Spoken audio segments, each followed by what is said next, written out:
날씨가 갑자기 오늘은 좀 바람이 불고 마치 그 꽃샘 추위처럼 막 꽃잎이 떨어지는 그런 추운 날씨인데요. 오늘 4월 20일 우리 강서 인터넷 예배로 오신 모든 분들을 진심으로 환영합니다. 환영합니다. 하나님이 여러분 모두를 꽉 안아주고 싶고, 또 하나님이 여러분을 잘 보호해주고 싶고, 또 하나님이 눈을 마주치고 여러분과 함께 인사하고 싶어 할 것 같습니다. 그래서 혹시 집에 있거나 좀 편하게 있는 분들은 다시 한번 마음을 좀 잘 추스리고, 지금은 사람과 만나는 시간이 아니라 하나님, 사람을 보는 시간이 아니라 하나님을 보는 시간, 또 사람의 말씀을 듣는 시간이 아니라 하나님의 말씀을 듣는 시간이라고 생각하고 하나님에게 많이 집중하는, 짧은 시간인지 모르겠지만 우리 주중 예배과 주일 예배 시간은 하나님께 많이 집중되면 좋겠습니다. 특별히 지난주는 감사하게도 우리 민진기 자매랑 우리 오재욱 형제랑 같이 찬양도 준비하고 성찬도 같이 나눌 수 있고, 저도 설교를 했긴 했지만 그 예배가, 주일 예배가 이렇게 다 이렇게 한 팀처럼 조화가 되어서 아름답게 예배를 드리는 걸 보고 저는 되게 지난주 예배 때 여기 특별히 현장에서 예배 드릴 때 더 많이, 또 어메이징 그레이스라는 그 나 같은 죄인 살리신이라는 그 찬양을 재욱 형제가 할 때는 마음이 되게 감동이 있었고, 또 지금처럼 좀 어려운 시기에 그 찬양이 너무 필요하다라는 생각이 들었고, 또 집에 가서 그 찬양에 관련된 영화를 또 보기도 했는데요. 영화를 보니까 또 더 이렇게 노예들의 어떤 그런 어려운 상황을 보면서 더 많이 이렇게 깊게 느꼈던 시간이었던 것 같습니다. 지금 이제 코로나19 상황은 특별히 전 세계는 좀 더 어려운 상황이긴 하지만 한국은 더 많은 확진자가 많이 늘어나지 않은 상태이기도 하고, 지난 주일부터 강화된 거리두기가 아니라 완화된 거리두기로 그렇게 지금 진행이 성부 시책이 되고 있습니다. 그래서 아마 한 5월 5일까지는 좀 더 이렇게 완화된 시책으로, 또 물론 경계를 늦춰서는 안 되고 잘 지켜봐야 되지만 조금씩 이렇게 우리 교회 예배도, 종교적인 모임도 이렇게 거리만 잘 두는 걸 실천하고 또 방역 수칙을 잘 준수한다면 단계적으로도 더 이렇게 예배에 올 수 있는 그런 것을 좀 더 완화하는 그런 과정인 것 같습니다.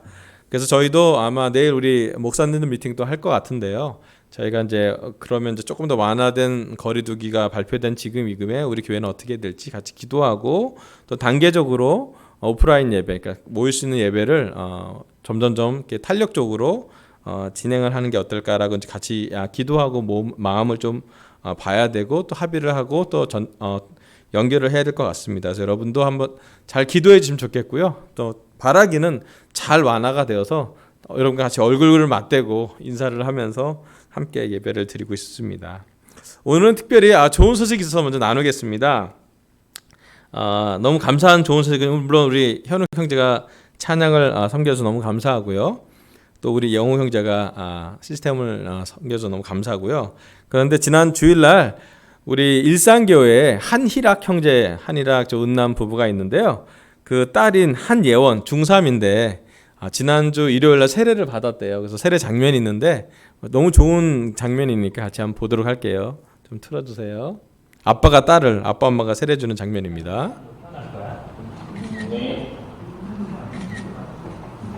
아버지와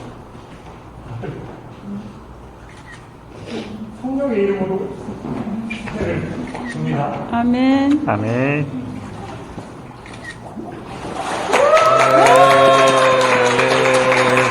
아멘.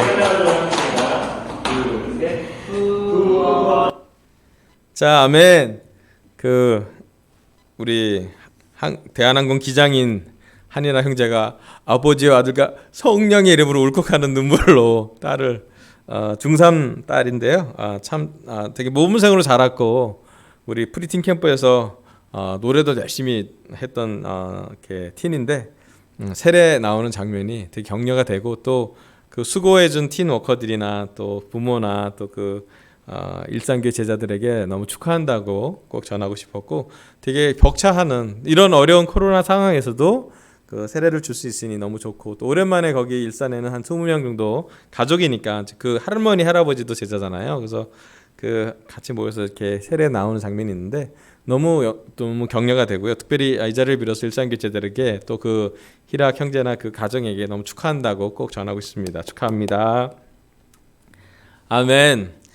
지난 주일 설교 때 저는 부활 이후 예수님 만난 사람들 두 번째로 엠마오로 가는 두 제자에 대해서 말씀을 전했습니다. 그래서 말씀을 듣고 마음에 불이 붙은 그런 제자가 되자고 우리가 같이 말씀을 통해서 예수님이 부활하고 나서 특별히 그 엠마오로 가는 두 제자한테는 오랜 시간 인내를 갖고 2시간 이상이나 말씀을 전한 것에 대해서 나눴습니다. 오늘은요 부활 이후 예수님이 만난 사람들 세 번째, 오늘은 세 번째로요 11 제자들에 대해서 나누려고 합니다. 여러분 보시면 알겠지만 이 부활 이후 예수님이 만난 사람들 중에 지난주는 두 제자에 대해서 했고요. 오늘은 요 밑쪽에 이제 11 제자에 대해서 할 거고, 아마 다음번에는 도마에 대해서 할 거고, 그 다음 주에는 아마 베드로에 대해서 계속 할 겁니다. 그래서 아마 이번 4월 중으로는 좀 더 부활하고 나서 예수 만난 제자들을 보면서 우리가 같이 말씀을 보면서 배우면 좋겠습니다. 물론 시간의 흐름과 공간의 흐름 따라 누가 먼저 만났는지 늦게 만났는지 또 어느 공간에서 만났는지 조금은 잘 안 맞는 경우도 있는데요. 성경 말씀을 좀 다 사복음서와 또 사도행전과 바울의 서신을 합쳐서 그나마 우리가 확실하게 배울 수 있는 그 부활 이후 예수님이 만났던 사람들을 추적해서 그 말씀을 갖고 우리가 오늘 배우도록 하겠습니다. 오늘은 특별히 말씀이 두 가지인데, 하나는 요한복음 20장이고 또 하나는 누가복음 24장에 같은 장면을 두 다른 그 복음서에 나와 있는데 같이 한번 보도록 할게요. 제일 먼저 요한복음 20장 19절부터 23절입니다. 요한복음 20장 19절부터 23절 제가 읽어볼게요. 그날 곧 주간의 첫날 저녁에 제자들은 유대 사람들이 무서워서 문을 모두 닫아 걸고 있었다. 그때 예수께서 와서 그들 가운데로 들어서셔서 너에게 평화가 있기를 하고 인사말을 하셨다. 이 말씀을 하시고 나서 두 손과 옆구리를 그들에게 보여주셨다. 제자들은 주님을 보고 기뻐하였다. 예수께서 다시 그들에게 말씀하셨다. 너희에게 평화가 있기를 빈다. 아버지께서 나를 보내신 것과 같이 나도 너희를 보낸다. 이렇게 말씀하신 다음에 그들에게 숨을 불어 넣으시며 말씀하셨다. 성령을 받아라. 너희가 누구의 죄든지 용서해 주면 그 죄가 용서될 것이요, 용서해 주지 않으면 그대로 남아 있을 것이다. 아멘. 주일날 예수님이 금요일날 돌아가시고 주일날 새벽에 무덤에 갔던 여자들, 막달라 마리아를 포함한 여자들이 예수님이 안 계신다고 그랬고, 예수님이 먼저 갈릴리로 가서 내 형제들에게 내가 부활했다고 전하라 그랬는데, 그 전하는 자리에서 또 그날 저녁에 제자들이 있는 그런 장면입니다. 자, 이 똑같은 시간으로 추정되는 시간을 누가복음의 누가는 이렇게 기록하고 있습니다. 누가복음 24장 36절부터 49절입니다. 좀 긴 구절인데 같이 한번 보도록 할게요. 36절부터 44절까지 좀 끊고 그 45절부터 43절부터 그 다음 구절부터 다음 슬라이드 나오니까 좀 잘 말씀을 듣고 한번 그려봤으면 좋겠습니다. 누가복음 24장 36절. 그들이 이런 이야기를 하고 있을 때에 예수께서 몸소 그들 가운데 들어서서 말씀하셨다. 너에게 평화가 있어라. 그런 이야기가 누구냐면 엠마오로 갔던 두 제자가 돌아와서 합류해서 했던 말씀을 하고 있을 때였어요. 좀 지난주 주일 예배랑 연결이 됩니다. 37절. 그들은 놀라고 무서움에 사로잡혀서 유령을 보고 있는 줄로 생각하였다. 예수께서는 그들에게 말씀하셨다. 어찌하여 너희는 당황하느냐? 어찌하여 마음에 의심을 품느냐? 내 손과 내 발을 보아라. 바로 나다. 나를 만져보아라. 유령은 살과 뼈가 없지만 너희가 보다시피 나는 살과 뼈가 있다. 이렇게 말씀하시고 그는 손과 발을 그들에게 보이셨다. 그들은 너무 기뻐서 아직도 믿지 못하고 놀라워하고 있는데 예수께서 그들에게 말씀하셨다. 여기에 먹을 것이 좀 있느냐? 그래서 그들이 예수께 구운 물고기 한 토막을 드렸다. 43절. 예수께서 받아서 그들 앞에서 잡수셨다. 예수께서 그들에게 말씀하셨다. 내가 전에 너희와 함께 있을 때 너에게 말하기를 모세의 율법과 예언서와 시편이 나를 두고 기록한 모든 일이 반드시 이루어져야 한다고 하였다. 그때 예수께서는 성경을 깨닫게 하시려고 그들의 마음을 열어주시고 그들에게 말씀하셨다. 이렇게 기록되어 있다. 곧 그리스도는 고난을 겪으시고 사흘째 되는 날에 죽은 사람들 가운데서 살아나실 것이며 그의 이름으로 죄 사함을 받게 하는 회개가 모든 민족에게 전파될 것이다 하였다. 예루살렘에서부터 시작하여 너희는 이 일의 증인이다. 보아라, 나는 내 아버지께서 약속하신 것을 너에게 보낸다. 그러므로 너희는 위로부터 오는 능력을 입을 때까지 이 성에 머물러 있어라. 아멘. 여기 요한복음과 누가복음에는 예수님이 부활하시고 난 다음에 주일 저녁 제자들, 특별히 11 제자들을 만나는 그런 장면이 기록되어 있습니다. 지난 주일에 엠마오로 가는 두 제자가 돌아왔을 때 했던 과 연결돼서 여기 보면 36절에 보면 그들이 이런 얘기가 엠마오스 가는 두 제자가 누가 함께 걸으면서 말씀을 했는데 마음이 속에서 불이 붙었는데 눈을 떠보니 떡을 떠보니 그게 예수님이었다라고 얘기하고 있을 때에 그들은 이미 문을 잠그고 있었고 그 상황에서 예수님을 만나게 되는 장면이 나옵니다. 사실은 참 이 말씀을 보면 너무 신기한 장면이었어요. 제자들은 예수님의 부활을 듣기는 했지만 깨닫지 못하는 상태였고 직접 보게 되는 아주 중요한 사건을 보게 됩니다. 오늘 제 말씀의 키워드는요, 두려움에서 증인으로입니다. 사실은 제자들의 모습을 부활하기 전에 말씀은 들었지만 부활한 예수님을 직접 보지 않았던 제자들의 모습은 당황하고 혼란스럽고 불안했고 절망했고 상실감이 있는 그런 제자들의 모습이었고요. 또 몇몇의 제자들은, 특별히 남자 제자들은 자기 원래 하던 일로 돌아가는 모습을 볼 수가 있었습니다. 왜도 그도 그럴 것이 그들은 그들의 인도자였던, 목자였던, 선생님이었던, 심지어 주님이라고 불렀던 예수님의 죽음을 직접 목격했고 또 예수님의 시체된 모습을 그들은 목격했기 때문입니다. 아마 그때 제자들이 느꼈던 그런 불안함이나 두려움이나 상실감이나 절망은 말로 표현하기 너무 어려웠을 것 같습니다. 또 많은 눈물로 또 혼란스러운 그런 시간을 보냈을 거라 생각하고, 우리가 혼란스럽거나 또는 이런 절망스러움, 우리한테 제일 처음 다가오는 감정이 두려움입니다. 요즘 코로나19 상황에서 지금 우리와 전 세계에 가장 가득한 감정은 아마도 혼란스러움과 두려움인 것 같습니다. 혼란스럽기 때문에 더 두렵고 또 두렵기 때문에 더 불안하고 염려되고 걱정이 많은 것이 현재 상황입니다. 또 실제로 매체에서는 이렇게 얘기합니다. 우리나라 역사에서 일제강점 전후로 나뉘어집니다. 우리가 일본의 치하로 경험했을 때 일본 이전에는 대한제국, 조선이었잖아요. 그 500년 역사였는데 일제 이후로는 이제 대한민국이 되는 거죠. 이거는 사실은 우리나라 역사의 한 중요한 분기점 중에 하나입니다. 일제강점이 그 분기점을 우리가 원하지 않았지만 하여튼 그런 일이 벌어졌고요. 두 번째로는 6.25 전쟁 때문에 역사가 또 우리는 또 크게 바뀝니다.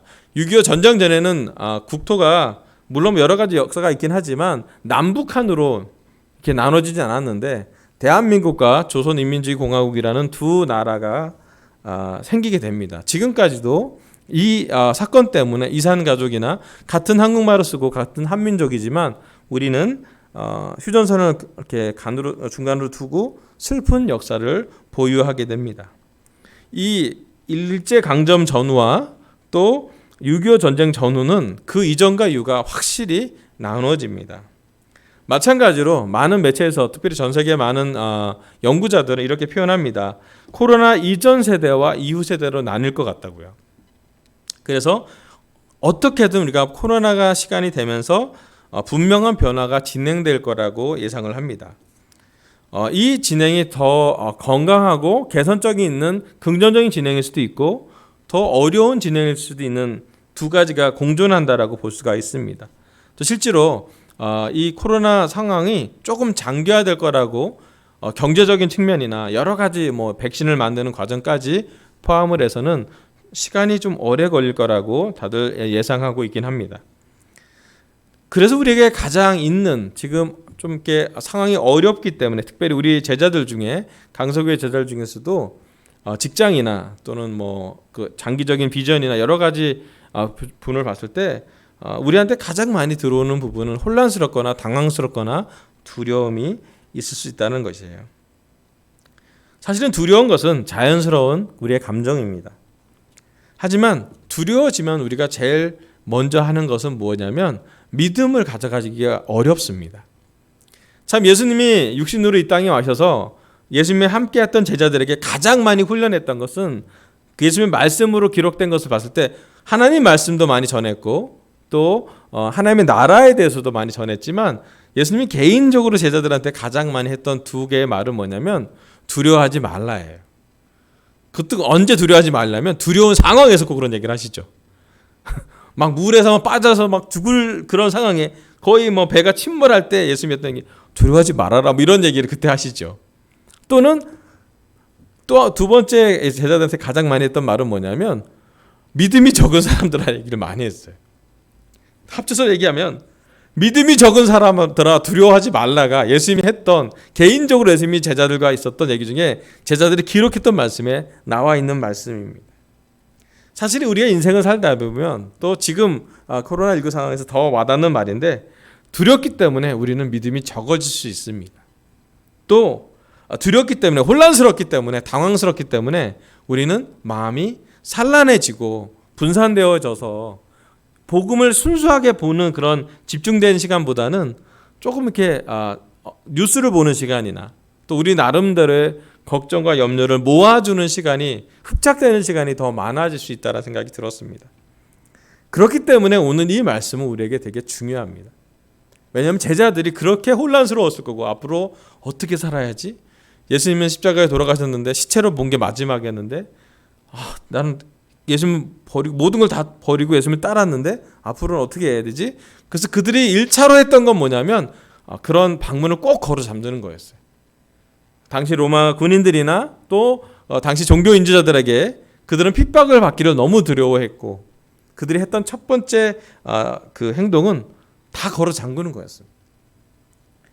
여러분 혹시 우리 마음속에 두려움이 오면 걸어 잠그고 있지 않습니까? 영적인 많은 믿음에 대해서 또 하나님이 이런 상황에서도 우리를 보호해 준다는 것에 대해서 또 심지어는 이 코로나 상황으로 더 많이 우리가 하나님을 의지하게 될 수 있는 좋은 기회도 있겠지만은 많은 경우 우리는 우리가 우리를 보호해야 되고 우리가 우리를 지켜야 되고 또 우리가 뭔가 결정을 해야 하는 것 같은 그러한 생각을 더 많이 하게 될 때가 있습니다. 물론 균형을 잡아야죠. 아무것도 안 하라는 얘기가 아니라 잘 손도 씻어야 되고요. 사회적 거리기도 잘 해야 되긴 하지만 제가 말씀드리고 있는 것은 뭐냐면 우리의 영, 우리의 마음, 우리의 삶에 대해서 얘기하고 있는 것입니다. 여러분 우리 많은 경우 우리는 두려움이 우리를 많이 휩싸일 때가 많고 또 우리 중에 많은 분들은 염려나 걱정을 이렇게 흡착하는 사람들이 있어요. 많이 그럴 수 있는 상황이고요. 지금 염려해도 괜찮은 상황이긴 하지만 중요한 건 걱정과 염려가 우리를 어디로 인도하는지는 봐야 할 필요가 있습니다. 많은 1세기의 제자들은 걱정과 염려가 있을 때 예수님이 얘기한 것처럼 기도하기를 집중했고 예수님을 만나기를 집중했고 만나는 예수님을 보면서 마음을 추스렸던 것 같아요. 빗장을 걸었던 그 문을 예수님은 어떤 식이든 통과해서 오고 있습니다. 그리고 제자들을 만납니다. 만나서 하는 얘기가 뭐냐면 너에게 평화가 있기를 바란다. 평화롭지 않은 사람들에게 그런 얘기를 꼭 하시잖아요. 예수님이. 너에게 평화가 있기를 바란다. 그리고 예수님은 직접 제자들을 만나서 설명을 해줍니다. 내 손과 옆구리를 만져보라고 보여주십니다. 믿음이 약하다고 해서 의심한다고 해서 예수님이 이렇게 벌하는 것이 아니라 한 번 더 기회를 주십니다. 엠마오의 두 제자에게도 예수님이 손과 발을 보여주면 더 쉬웠을 텐데 사실은 말씀을 설명해 주십니다. 예수님이 부활하고 나서 또 부활하신 예수를 만난 모든 제자들은 어디 쪽으로 더 이렇게 결론이 그들의 삶의 귀속이 되냐면 말씀이 구약에서 나왔던 예언자 모세와 예언자가 했던 모든 말씀이 예수님을 통해서 이루어졌구나로 나중에 끝납니다.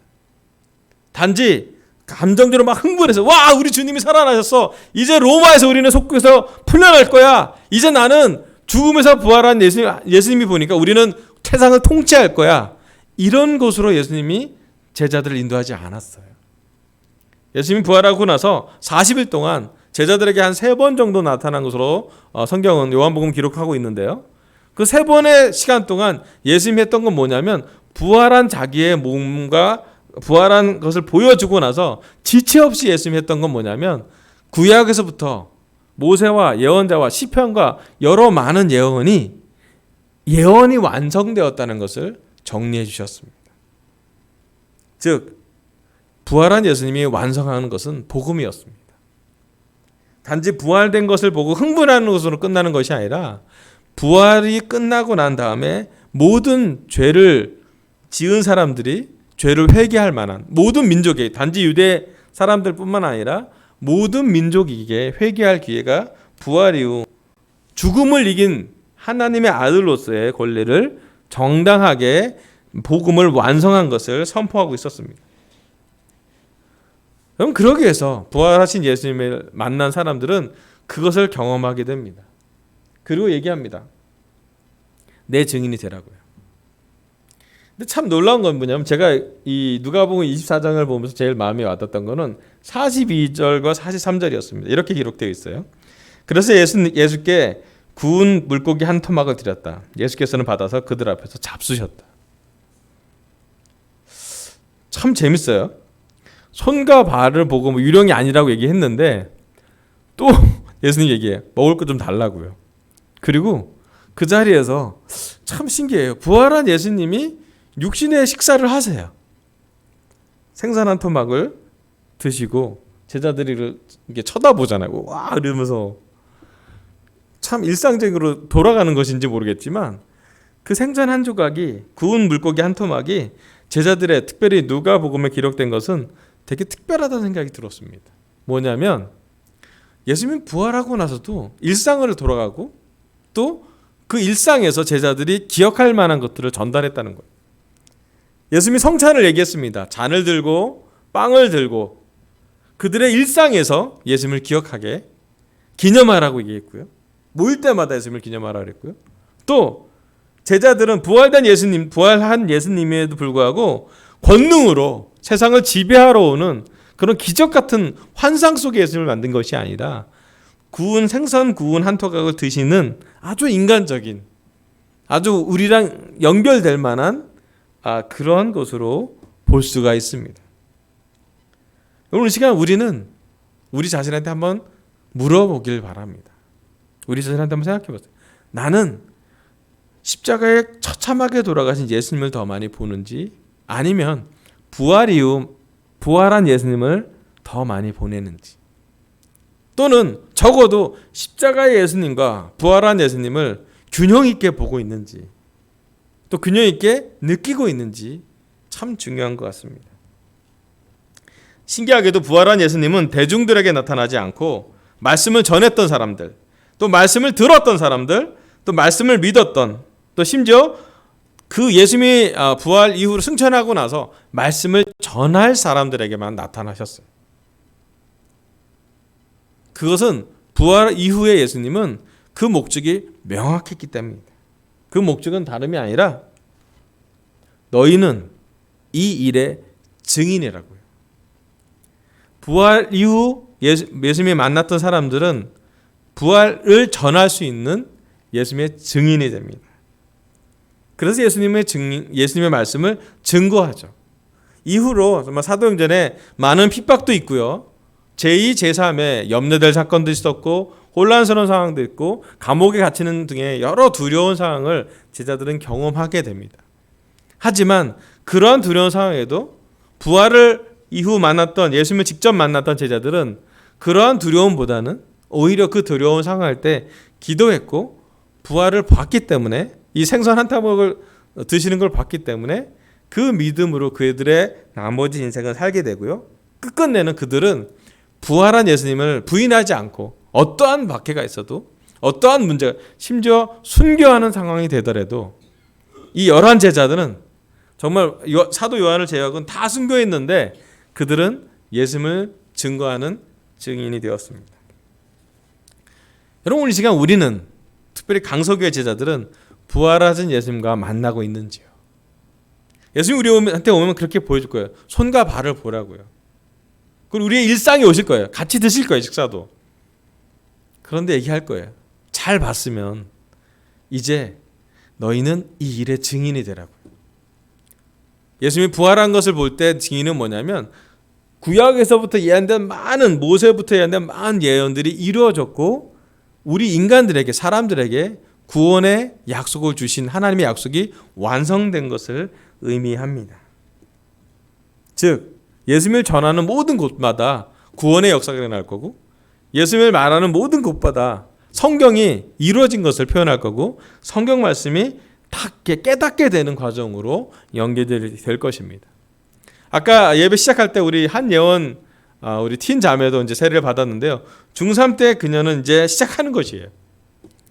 제자의 삶을 시작하죠. 제가 생각해도 중3 이후로 삶에 어려운 것이 더 많이 올 것 같은데, 그때마다 제가 기도하는 건 뭐냐면 우리한테 똑같은 건데요. 예수님의 십자가와 예수님의 부활을 계속 느끼는 삶이기를 바라요. 십자가 느껴서 고난도 느끼겠지만 고난이 깊은 만큼 부활도 느끼는 그런 삶이 되기를 바랍니다. 오늘 하나님이, 특별히 예수님이 이 강석의 제자들한테 오면 어떤 것을 기대하실까? 두려워하거나 혼란스럽거나 불안하거나 걱정하지 말고 평화가 함께하는 삶을 살기를 바라실 것 같아요. 그리고 궁극적으로는 우리 강석의 제자들도 부활된 예수님의 증인이 되기를 원하실 것 같아요. 이제 코로나19 상황 때문에 한국은 변하게 됩니다. 한국뿐 아니라 전 세계가 변하고 있습니다. 성공보다 건강이 중요한 것도 다들 깊게 느낄 겁니다. 생명이 돈보다 중요한 것도 알게 되었습니다. 또 어떻게 보면 그렇기 때문에 여러 소상공인이나 여행업이나 여러 의료진들은 고난의 시간이 장기화될 거라고 생각이 듭니다. 자, 이 모든 것을 종합해 볼 때 시간이 가면 갈수록 사람들한테는 예수님이 더 필요할 시간이 다가왔습니다. 복음이 그들 속에 그냥 머릿속에 드는 개신교의 그런 교리로서의 복음이 아니라 우리 삶의 불안과 걱정이 있을 때 함께 할 수 있는 예수님을 찾을 날이 올 것입니다. 여러분, 이 코로나 상황이 있어서 사회적 거리두기가 좀 줄어들거나 예배를 다시 드릴 때 우리는 한 가지 해야 될 게 뭐냐면 예배가 필요한 사람에게 우리가 갈 수 있도록, 예배를 드릴 수 있도록, 예배를 전할 수 있도록 우리가 기도해야 될 것 같습니다. 왜냐하면 우리 또한 부활하신 예수님과 우리가 함께 만날 수 있기 때문입니다. 우리 중에 솔직히 한 분이 고백해 왔어요. 뭘 고백하셨냐면 이제 인터넷 예배가 더 편하시대요. 누워서 예배 드려도 되고 편하게 옷을 입고 예배 드려도 되고 또 아무도 안 보고 우리 예배당에서 할 수 없는 일을 집에서 할 수 있잖아요. 그럴 수도 있어요. 네. 그래서 그렇게 얘기해서 너무 감사해요. 근데 더 편하신 게 더 영적인 예배일까? 물론 사회적인 거리두기가 있고 우리가 어떤 안전하게 결정을 해서 인터넷 예배를 드리고 너무 인터넷 예배가 너무 좋은데 한 가지를 생각하면 좋겠다. 여러분, 예수님이 우리 땅에 오신 것은 더 편한 세상을 만들려고 온 것이 아니에요. 더 쉬운 삶으로 제자 삶을 선택하는 것도 아닙니다. 오히려 예수님의 십자가를 지고 날마다 복음을 들고 예수님 따라가는 거예요. 한 가지 확실한 것은 예수님의 짐은 세상 짐보다 더 가볍대요. 예수님과 함께 간다면 자유롭대요. 또 예수님의 부활을 본 사람들은 걱정보다 얼마나 기뻤겠어요. 말도 못하는 그 기쁨을, 자유로움을, 심지어 죽음까지 초월한 그들의 주님과 함께 걸어가는 특권을 그들은 매일 꿈꾸고, 그들의 하루하루의 삶은 부활을 보기 전과 삶과 부활을 보고 후의 삶은 완전히 구분된 삶이라고 생각이 듭니다. 여러분, 특별히 강석의 제자 여러분, 다시 한번 우리도 부활의 증인이 되기를 기도하길 바랍니다. 모르겠어요. 우리가 언제 어떤 상황에서, 특히 올해 어떤 상황에서 어떻게 부활을 전하게 될지 모르겠습니다. 근데 한 가지 제가 기도하는 건 뭐냐면 이 어려운 코로나 상황에 사람들의 마음이 힘들어질 때 누군가는 하나님을 찾으려고 할 거고요. 누군가는 정말로 진정한 복음을 부활하신 예수님과 가까이 가는 것을 꿈꿀 것이고요. 심지어 인터넷 예배 이 사이트에 막 가끔 들어오는 방문자도 계실 텐데 여러분이 혹시 예수님을 찾는다면 여러분 5월달 이후 좀 더 우리가 사회적 거리두기가 완화됐을 때 함께 예배 드렸을 때 우리가 함께 부활된 예수님을 만났으면 좋겠습니다. 그리고 우리 강소교회 제자들은 그 부활한 예수님의 증인으로서 우리의 부활, 우리의 예수님을 만나고 나서 변화된 삶도 같이 나눌 수 있도록 마음의 준비를 하면 좋겠고요. 그 준비하는 첫 번째 과정으로 우리가 많이 기도했으면 좋겠어요. 여러분 우리 이 나라의 국민을 위해서 기도해 주시고요. 새로 뽑히는 국회의원을 위해서도 기도해 주시고요.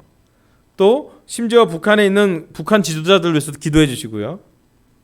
궁극적으로는 정말 이렇게 신천지 때문에 많이 믿음이 희석되고 믿음이 좀 힘들어졌던 많은 20대 30대가 그냥 그들이 방황하는 것으로 끝나는 것이 아니라 다시 한번 그들 20대 30대에게 복음이 전파돼서 그들 세대에 정말 예수님이 부활된 예수님이 만날 수 있도록 기존의 큰 교단에서의 기독교가 아니라 각 개인의 삶에서 변화된 삶으로서의 제자로서의 삶으로서의 복음을 들을 수 있도록 우리가 많이 기도했으면 좋겠습니다. 그리고 언젠가 우리가 그 기도를 하던 중에 우리도 모르게 주님이 원하시는 시간에 주님이 원하시는 사람과 주님이 원하시는 방법으로 어떤 방법인지 모르겠지만 어떤 경로인지 모르겠지만 부활의 증인되는 그 시간에 이런 시간 때문에 내가 부활을 기억해야 되는구나. 이런 시간 때문에 나에게도 고난이 있었구나. 또 이런 시간 때문에 내가 부활을 간직해야지라고 깨닫는 그 시간이 올해의 시간이 되기를 간절히 바랍니다. 여러분 우리 부활 후에 예수님을 만나는 사람들 세 번째 11제자들은요. 두려움에서 증인으로 변화되었습니다. 우리 부활한 예수를 만나봐서 한번 예수님의 손을 잡아봤으면 좋겠습니다. 그리고 구운 생선 한 토막을 드시는 예수님의 부활을 생각하고 경험해봤으면 좋겠습니다. 그리고 우리 삶에 이번 한 주간도 부활을 한번 묵상해볼 수 있는 좋은 기회가 되길 바라면서 설교를 마치겠습니다. 감사합니다.